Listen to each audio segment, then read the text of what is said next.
अस्सलाम वालेकुम मेरे दोस्तों, सज्जनों और बेलियो। मैं हूँ इजहार अहमद और वेलकम करता हूँ आपको किचन गार्डनिंग चैनल पर। और उम्मीद भी रखता हूँ कि आप सब लोग खैरियत से होंगे, फिटफाट होंगे, अच्छे से कामों में खूब अच्छे से बिजी होंगे। अक्सर लोग डबल माइंडेड हो जाते हैं कि हम कौन सी खाद यूज़ करें। ये दोनों आपके सामने काव डंग रखे गए हैं, मतलब गाय का गोबर। एक पाउडर फॉर्म में है जो कि फुली डिकम्पोज है, और एक काव डंग केक जो कि डिकम्पोज हुआ ही नहीं है, सिर्फ ये ड्राई हुआ है और इसके टुकड़े हैं। इन दोनों का क्या फ़ायदा और क्या नुकसान है, ये आप लोगों के साथ मैं शेयर करूंगा।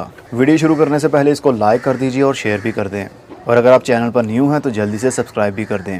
हज़ारों सालों से गाय के गोबर का और इंसान का काफ़ी मेल जोल रहा है। एक नॉर्मल इंसान का तो नहीं जो मुझ जैसा हो, बल्कि फार्मर लोगों का। किसान लोग इसके फ़ायदों को खूब अच्छी तरह जानते हैं और अपने खेतों में, अपने पौधों में वो यूज़ करते आए हैं आज तक। अब आकर थोड़ा ज़माना चेंज हो गया और हम केमिकल की तरफ चल पड़े, लेकिन क्या करें, वो भी तो इंसान की मजबूरी है। काव डंग से वो प्रोडक्शन नहीं मिल पाती जो कि केमिकल से मिलती है। केमिकल जल्दी बूस्ट करता है पौधों को और फ्रूट ज़्यादा लगता है, और गाय के गोबर में थोड़ी सी कमी रहती है। और दुनिया में इतने सारे लोग हैं और सभी का पेट पालना हालांकि गाय के गोबर के ऊपर डिपेंड नहीं करता, इसलिए साथ में केमिकल का रुख भी करना पड़ा ताकि ज़्यादा से ज़्यादा फसलें उगाई जा सकें और जल्दी ही उनके अंदर से फल भी निकल आए। एनीवे, अब चलते हैं अपने टॉपिक पर। सबसे पहले डिकम्पोज के ऊपर बात करूंगा। ये है गाय का गोबर जो कि फुली डिकम्पोज किया हुआ है, पाउडर फॉर्म में है। मैं अक्सर ये यूज़ करता हूँ। गाय के गोबर को फुली डिकम्पोज इसलिए किया जाता है ताकि उसके अंदर दीमक पैदा ना हो। जब हम इसको मिट्टी के अंदर मिक्स करें या पौधों में डालें तो मिट्टी के अंदर दीमक या कीड़े पैदा ना हो।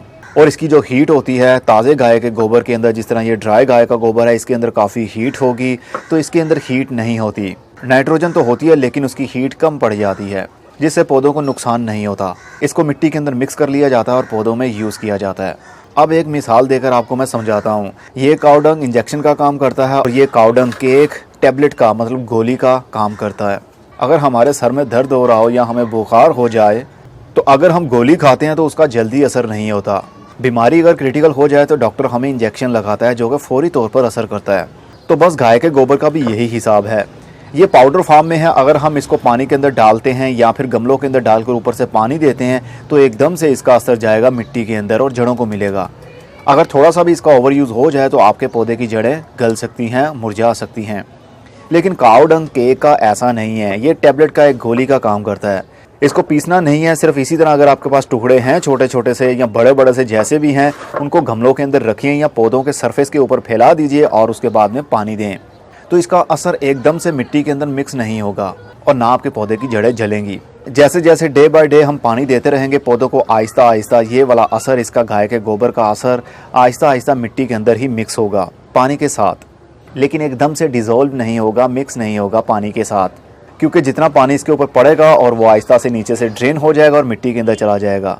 तो अगला पानी जब आप देंगे दोबारा से इसी तरह होगा। लेकिन इसमें ऐसा नहीं है। इसमें जैसे हम पानी देंगे इसका फौरी असर जाएगा मिट्टी के साथ, मिट्टी के अंदर, क्योंकि ये पाउडर फॉर्म में है और जल्दी ही ये इसका जो असर है वो पानी के साथ हल हो जाता है। काम दोनों का ही सेम है, इसने भी वही करना है, इसने भी वही करना है।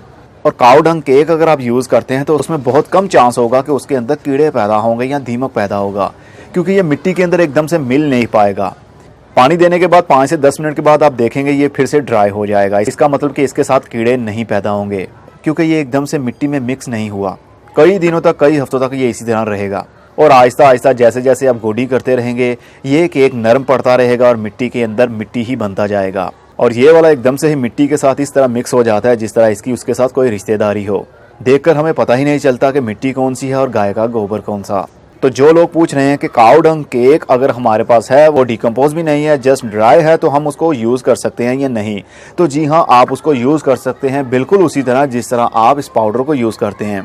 अगर इसका ओवर यूज़ भी हो जाए, गमले के अंदर बहुत सारा आप फेंक भी दें, तो भी जल्दी आपका पौधा मरेगा नहीं, क्योंकि ये एकदम से इसका असर पानी में मिक्स नहीं होगा।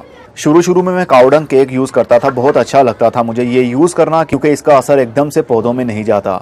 बस पौधों के तने के पास, ट्रंक के पास 1 या 2 पीसीज रख दें और नॉर्मली पानी दें जिस तरह आप देते हैं रूटीन में। तो day by day, time to time, आहिस्ता आहिस्ता इसका असर, इसका नाइट्रोजन पानी के साथ में मिट्टी में जाता रहेगा। उम्मीद करता हूँ अब केक और पाउडर के बारे में आपको पता चल चुका होगा। अब मैं चलता हूँ, अगली वीडियो में फिर किसी नई इन्फॉर्मेशन के साथ मिलेंगे। तब तक के लिए खुदा हाफिज़, good bye, see you and tata, और अपना बहुत सा ख्याल रखिएगा।